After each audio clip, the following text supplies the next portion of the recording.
Bismillah ar-Rahman ar-Rahim. Donc, dans le cadre de la soutenance de M. Zamoum pour obtenir le grade de docteur, donc j'ai le plaisir de donner la parole à M. Zamoum pour nous présenter le thème de son doctorat qui est modélisation spatio-temporelle des variables météorologiques pour l'évaluation des risques liés à la variabilité climatique. Donc, on s'est entendu la dernière fois qu'il est 35 minutes, 40 minutes. 35 et 40. Entre 35 et 40 minutes. Donc, vous avez la parole pour nous présenter l'essentiel de vos résultats.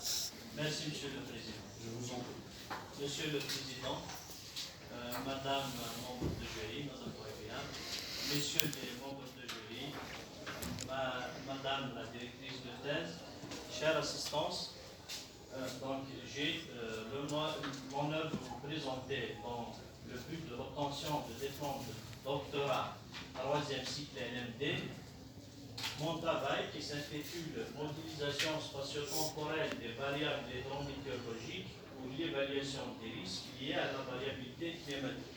Donc cette présentation est composée de cette partie. Tout d'abord, la problématique, les objectifs et la méthode proposée pour la résolution du problème, la zone d'étude et les données utilisées, la modélisation du débit, puis la classification des bassins versants, puis débit pour les bassins considérés comme étant prolongés, pour valider, l'étude de la situation en exploitant les résultats de l'étude, et on termine par les conclusions et les recommandations issues de ce travail. Donc, à l'échelle mondiale,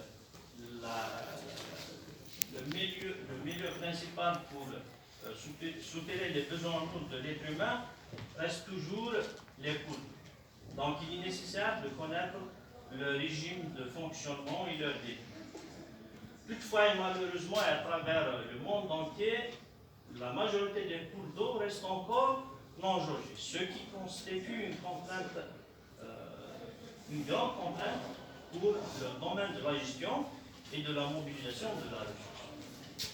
Pour résoudre cela, plusieurs travaux sont effectués par la communauté scientifique. Donc, ces travaux, les diverses solutions comptent d'extraire les données nécessaires, que ce soit les débits max ou les débits min, à partir des bassins qui sont similaires aux bassins non logés.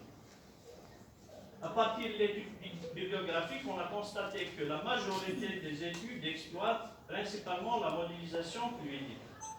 On a constaté aussi qu'il n'y a pas une méthode universelle propre à une région ou à un climat donné ou à un modèle donné pour résoudre ce problème. Les objectifs. L'objectif principal, c'est l'estimation des débits de bassins non logés pour le nord de l'Algérie.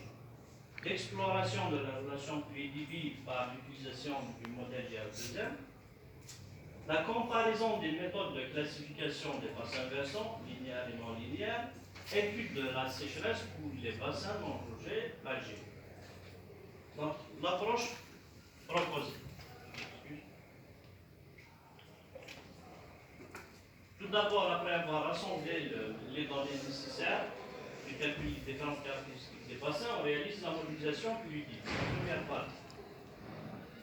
On obtient la zone où le modèle est valide. Pour chaque bassin, on a le premier paramètre du modèle et le deuxième paramètre du modèle. Ces bassins où le modèle est valide dans les classes à l'aide de deux méthodes de classification. L'analyse en composante principale et les réseaux moraux des self-organization. Donc, pour chaque bassin, dans la troisième étape, est considéré comme étant non jaugé. On l'extrait de groupe, on lui réalise des modèles de régression qui vont nous permettre d'estimer les paramètres du modèle sans avoir aucune donnée de débit. Ces paramètres, on les injecte encore dans le modèle pour estimer les débits, lesquels on exploite pour l'étude de la sécheresse.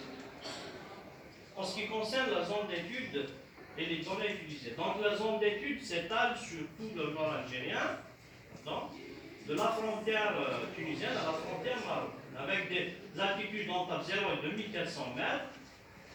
Pour l'étude, on a utilisé 102 stations pluviométriques, donc on voit la localisation sur la carte. 64 stations hydrométriques sont rassemblées initialement pour l'étude et 17 stations météorologiques.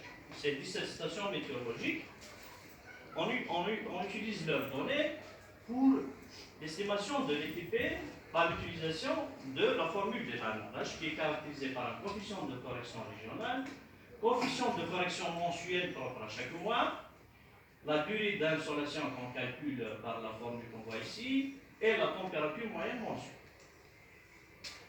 Vient la partie de la modélisation fluidique. Cette partie est réalisée par l'utilisation de modèles conceptuels à deux réservoirs, de type réservoir, qui est GT rural à deux paramètres mensuels, qui interprète ce qui se passe dans le bassin versant de la manière suivante. Donc, tout d'abord, on reçoit une pluie. Cette pluie alimente le premier réservoir pour atteindre un niveau S1. Donc, puis, ce réservoir est caractérisé par une capacité maximale qui est le premier paramètre du modèle. Une deuxième quantité, ce ruisselle superficiel. Une évapotranspiration diminue le niveau de réservoir à un niveau S2, puis ce niveau S2 se vidange pour produire une quantité P2 qui se rassemble, qui s'ajoute à la quantité P1 pour alimenter un réservoir qui est dit réservoir de routage, avec une capacité maximale de 60 mm, qui caractérise les échanges du bassin avec l'extérieur, les autres bassins, qui sont soit négatifs ou positifs. Donc, une vidange de réservoir pour alimenter les autres bassins, recevoir. Puis une vidange finale pour avoir le débit simulé, recherché, qui est Q, et atteindre un niveau final prêt pour être utilisé pour le mois prochain, qui est du R. En ce qui concerne les résultats de la modélisation fluidique, leur évaluation a été réalisée par l'utilisation de coefficient le plus utilisé à cette fin, qui est le NACH. Selon la classification de Cachot, on dit que le résultat est insatisfaisant, c'est le NACH supérieur à 90, 90, ça c'est bon, et ainsi de suite. Pour notre cas, on a utilisé le seuil le plus utilisé qui est de 70 pouces.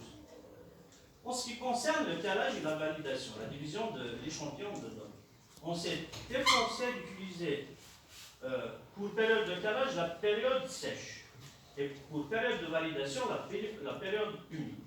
Et dans le cas où vous n'avez pas à distinguer les deux régimes facilement, où l'échantillon de données se situe dans l'une des périodes seulement, on utilise 2 tiers par le calage et 1 tiers pour la validation.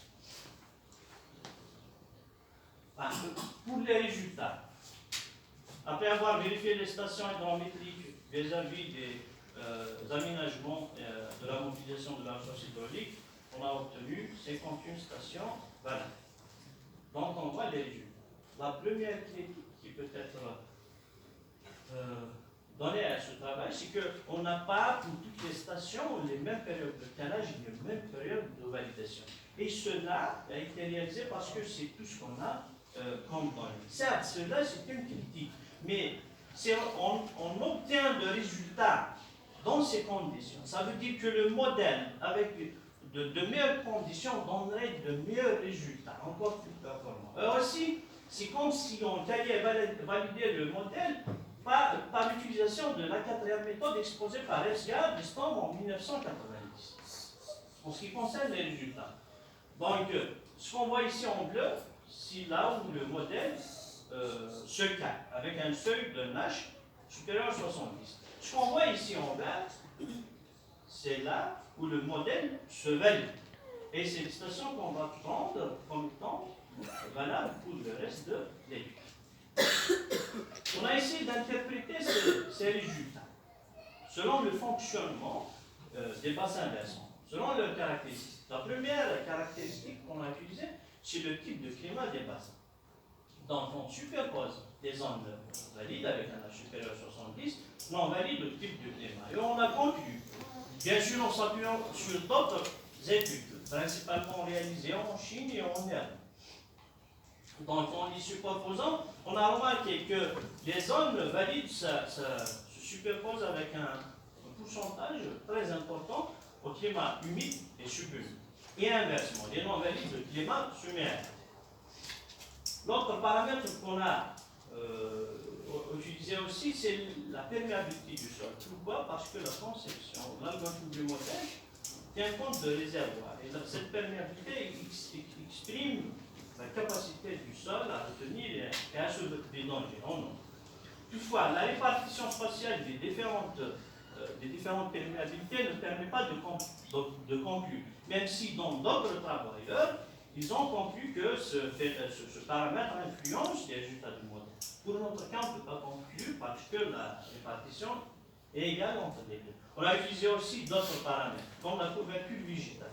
Mais pour notre cas, il y a d'un côté manque de données concernant la couverture végétale pour chaque année, et d'un autre côté, à ce pas de temps, on ne peut pas dire que la couverture digitale influence. On est à un temps mensuel. Si c'était un temps journalier, un pas de temps journalier, on pourrait avoir quelque chose.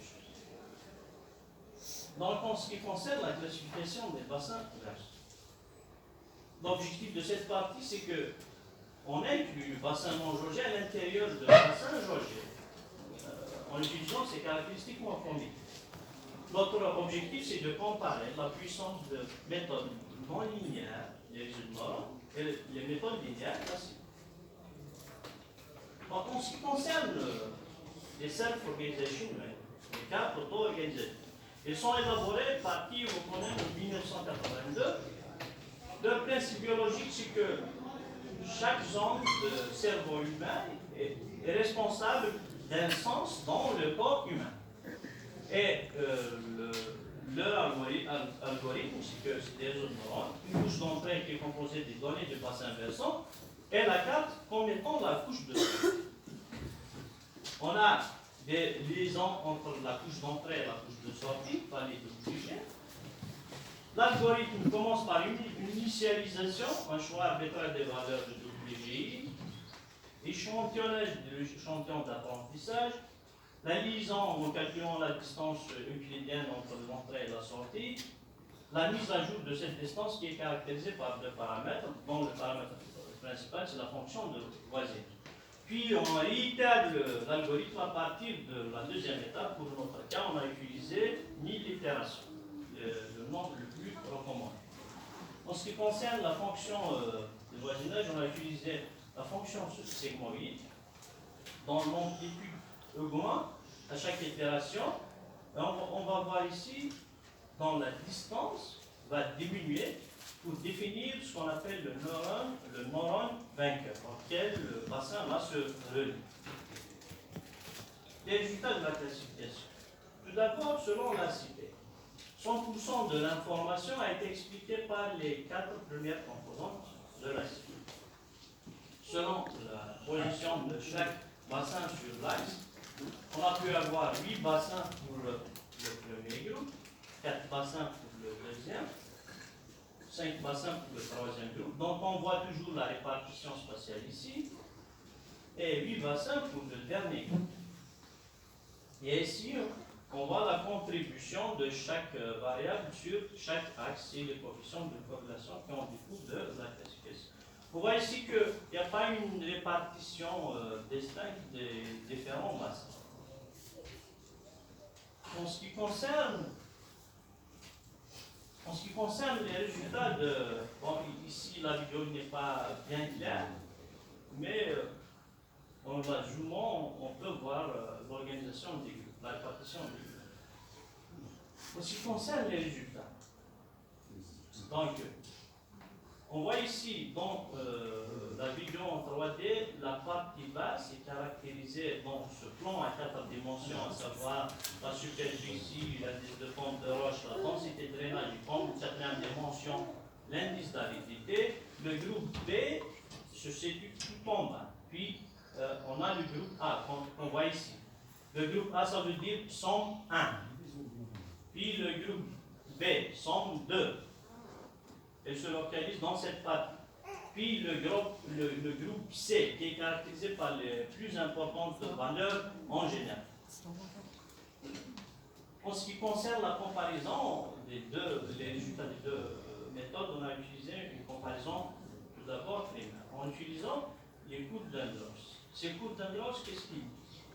C'est que chaque bassin, on le représente par une courbe.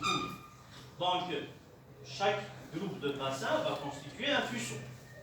Et si ce fuseau est homogène, donc la classification a donné un bon résultat. On voit ici les différents fuseaux montrent déjà un petit avantage pour les réseaux neuronaux ou les méthodes non linéaires. On a ici deux bassins qui sortent seulement des fuseaux, mais ici on a deux cas où les bassins sortent pour des fuseaux. En ce qui concerne la modélisation entre les débits pour les bassins non logés, Live, one, out. C'est la procédure qu'on a utilisée pour valider nos résultats.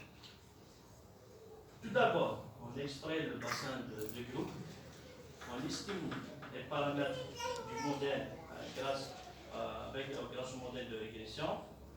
Ces paramètres, on les injecte dans le modèle et on estime les débits, on les compare à la réalité.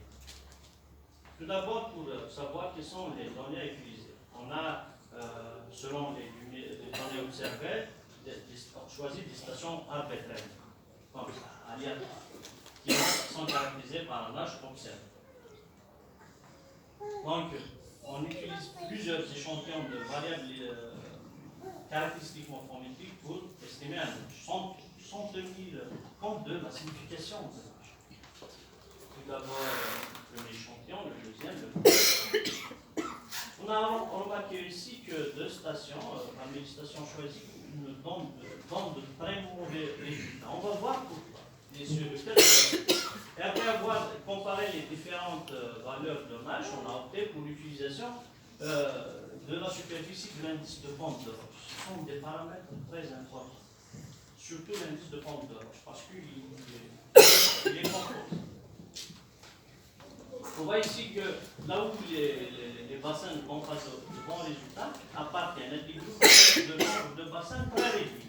Donc, le modèle de régression pourrait avoir une équation qui va se superposer en lieu du point, une équation théorique.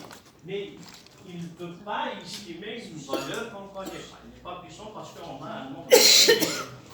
Et si on a le modèle de régression pour chaque copier de chimère, en ce qui concerne les débits eux-mêmes, donc pour les deux types de classification, classique B, ça c'est les chimères, on compare les NASH simulation et les NASH issus de la régionalisation pour les normes validées au-dessus, en utilisant un seuil de 30%.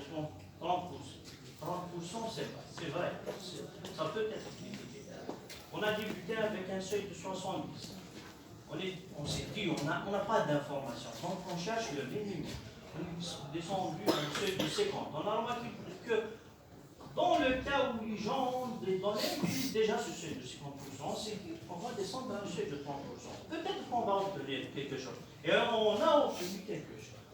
Tout ce seuil de 30%, pour les deux types de classification, là où le NASH est inférieur à 30, on remarque que c'est pratiquement l'inverse. Donc on gagne une grande superficie. On voit ici, en utilisant les réseaux de normes. En ce qui concerne la distribution des résultats, ACP 14 sur 25 inférieur à 30, pour somme 6 sur 25 inférieur, supérieur à 30, 11 sur 25, et supérieur à 30, les réseaux de normes, on a 19 sur 25, pratiquement le double de ce qu'on a obtenu avec l'ACP. À partir de ce stade, on s'est dit, d'accord. Pour notre cas, c'est propre à notre cas, notre condition, à nos données, on va utiliser la synchronisation chimique pour estimer les débits du bassin non logé. Tout d'abord, pour les débits conventuels, on compare les valeurs observées moyennes et les valeurs qu'on va appeler à partir de là les valeurs régionales. On a obtenu des coefficients de détermination vraiment satisfaisants. C'est comme si on avait des données. Donc pour le premier groupe, 101, le deuxième groupe, 102, les derniers groupes, 103. On voit ici les coefficients de détermination moyenne pour les différents groupes sont très satisfaisants. Déjà, on a une donnée, on peut se situer. En ce qui concerne les débits annuels estimés par an. Donc, on a, pour les différents groupes, on estime les débits moyens annuels. On compare les débits observés et les débits régionalisés. Qu'est-ce que ça veut dire, les débits régionalisés? On a obtenu une valeur sans avoir aucune donnée de débit. On a utilisé l'hypothèse qui dit que la réponse d'un bassin versant dépend de ses caractéristiques morphologiques et climatiques. Donc, on a obtenu les plus petites valeurs pour le deuxième groupe, puis les valeurs qui suivent pour le premier, puis les valeurs qui suivent pour le deuxième groupe. Donc, on est démarré d'une classification sans avoir aucune donnée hydrométrique.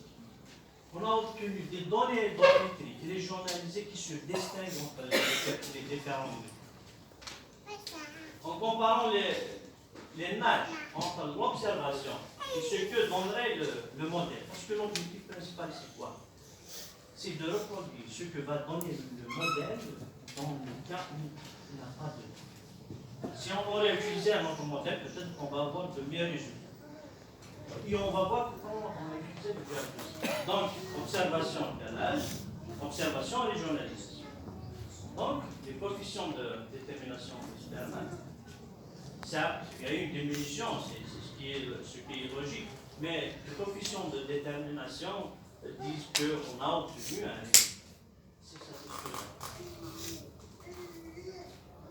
Maintenant, on exploite, on voit ici la disparition de la mer d'Aral à cause d'une sécheresse géopolitique. Donc, on exploite les données qu'on a pour la pratique, pour l'étude de la sécheresse. L'objectif de cette partie, c'est la vérification et l'évaluation de la fiabilité de l'approche qu'on a, si je peux le dire, qu'on a développée ou qu'on a adoptée. Et l'étude de la sécheresse pour les différents sites du nord de l'Algérie entre 70 et 2000. Pour cela, on a utilisé Stream Flow Index, l'indice de l'écoulement des écoulements de la sécheresse, et se base sur le calcul de l'SPI, le même calcul que l'indice des précipitations standardisées, et avec lequel on caractérise les résultats selon cette classification élaborée par le même auteur dans le cadre de l'étude de la sécheresse. Donc, tout d'abord, on a des indicateurs, pluie, débit, température. Ces indicateurs nous permettent d'avoir une moyenne. Par rapport à cette moyenne, on peut se dire qu'on est supérieur, on est inférieur à cette moyenne. Mais on ne peut pas dire qu'on est dans une période sèche, sévèrement sèche, extrêmement sèche, humide, extrêmement humide. C'est ce que vont permettre les indices. Et aussi, on a calculé l'indice de précipitation standardisé. Pourquoi? C'est pour comparer le régime pluviométrique et le régime hydrométrique. Donc, pour cela, on a choisi trois sites. À l'ouest, au centre et à l'est de pays. 411, 02, 19, 05, 14, 05. Pour lesquels les variables ou les données qui émanent plutôt pluviométriques et hydrométriques reflètent le régime pluviométrique algérien, et cela pour toutes les données, que ce soit observé ou simulé ou régionalisé. On a une chose qu'on n'a pas pu remarquer dans la précédente partie parce qu'on a travaillé sur un pas de temps mensuel. On a remarqué que pour le 4.1.1, Razawat, les données sont douteuses, c'est des données sinusoïdales. Donc, cela montre l'utilité de la méthode. On a des données douteuses, on doit avoir un outil pour estimer les données. En ce qui concerne le pas de temps mensuel, donc on a calculé les SDI pour chaque phase de temps. Donc pour les différentes stations, en ce qui concerne les coefficients de détermination, SDI simulé, SDI régionalisé, sont vraiment importants. C'est très satisfaisant. On arrive à reproduire ce que donnerait le modèle dans le cas où on a de données, sans avoir aucune donnée. Et à ce stade-là, ce sont des SDI. On a estimé les débits. Ces débits, on les a transformés en indices. Et ces indices ont des corrélations très importantes avec les indices qu'on obtiendrait avec des données observées. Cela, pour moi, c'est un livre. En ce qui concerne la comparaison aux données observées, on a je dirais, des corrélations moyennes dans les mois humides, pour les mois humides. Pour l'étude de la sécheresse, pas de temps mensuel, on a procédé de la façon suivante. On classe les différents types d'SDI calculés selon le CAMIS. Pourquoi CAMIS? CAMIS nous permet au début de fixer le nombre de classes, c'est-à-dire une classe sèche, une classe moyenne et une classe humide. On compare la concordance entre les différentes classes selon les types d'SDI. La distribution des classes de la sécheresse entre les différents types d'SDI, sachant que dans cette étape, on a utilisé SDI régionalisé et SDI observé. On parle de la classification des différentes années en se basant sur les 2 années, les 12 mois, les 12 années. On a obtenu une correspondance de 71%,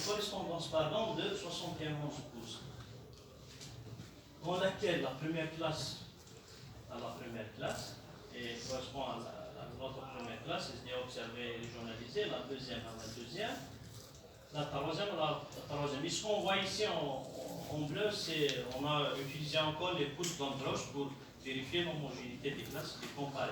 On voit comment on compare. On compare tout d'abord les amplitudes estimées, le début de fuseau et la fin du fuseau, le même début, la même fin. Certes, il y aura des différences au milieu, mais ça correspond, ils ont la même. En ce qui concerne la distribution de classes, ici, les classes, lorsqu'on passe d'une classe de sécheresse à une autre, il suffit d'une petite valeur pour passer d'une classe à une autre. Le résultat initial, c'est qu'on arrive à reproduire l'humide, le pourcentage au mois humide et le pourcentage au mois sec. Et dans cette classe, ça vient un décalage entre les différentes classes, mais il n'est pas important. D'ailleurs, on voit les mois extrêmes, on a le même pourcentage pour le mois extrême, c'est le 0. Donc, le 0, on l'obtient parfaitement. En ce qui concerne les deux stations, on n'a pas obtenu les mêmes résultats. Ça, on parle de temps mensuel toujours que la première, mais on arrive à reproduire le régime humide et le régime sec. Ce qui concerne la distribution aussi, on a obtenu des correspondances vraiment importantes entre les SDI observés et les SDI régionalisés.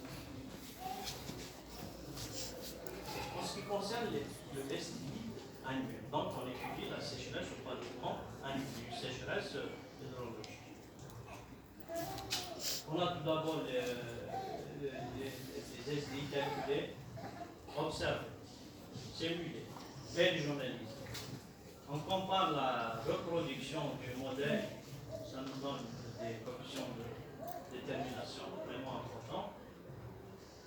Les observations et les régionalisations, au pas du temps, c'est des valeurs moyennes, mais c'est un résultat à partir de rien. Donc, en ce qui concerne la sécheresse, 2 épisodes sont remarqués, observés pour la première station. Un épisode pour la deuxième, au centre de pays, et pour l'est de pays, 2 épisodes.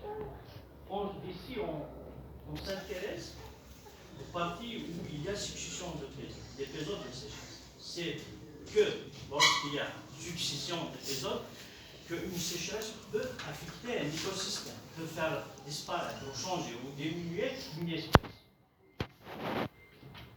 Donc, on a comparé aussi une certaine similitude entre les cours de la station au centre et la station à l'est. Pour pouvoir étudier cela, on s'est dit,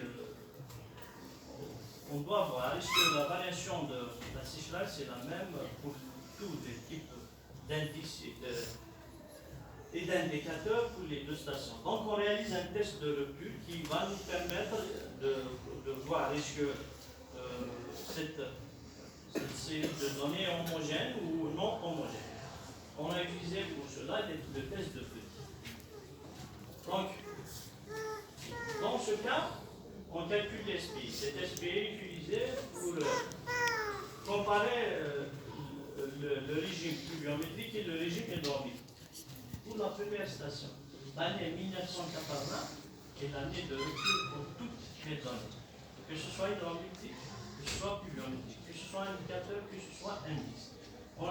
Ici, on n'a pas utilisé les vidéos observées, comme on a cité au début de la partie sécheresse, c'est des données douteuses. Pour la deuxième station, des séries homogènes pour ce qui concerne la pluviométrie, une rupture en 1986 en ce qui concerne l'hydrométrie. Pour la troisième station, toutes les données sont homogènes. En ce qui concerne les moyennes avant et après, donc SPI, SDI simulé, SDI régionalisé, sachant que ces classifications se basent sur le même principe, ils ont les mêmes internes. On passe d'une période humide à une période sèche. En ce qui concerne la deuxième station, pour les données hydrauliques, on passe d'une humide à une sèche. Les données pluviométriques, on a une série homogène, mais une moyenne qui se rapproche de 0. Donc on est dans le passage. Pourquoi on a vu que on a obtenu des pluies homogènes et des débits non homogènes? C'est parce qu'il y a une mal répartition des pluies durant l'année. Si on obtient une pluie durant une période sèche, il ne va pas générer autant d'écoulement dans une période humide, là où on a un sol saturé. En ce qui concerne la troisième station, c'est des données homogènes, toujours les indices montrent qu'on est proche quand même de 0. Donc on a obtenu une sécheresse à l'ouest, moyen au centre, et pas de sécheresse à l'est de pays.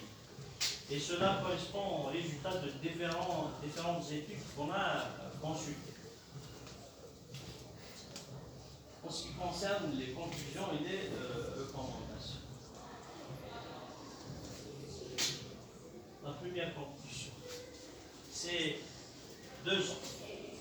2 ans et demi d'aller-retour pour obtenir les données. Ces données dans lesquelles on a utilisé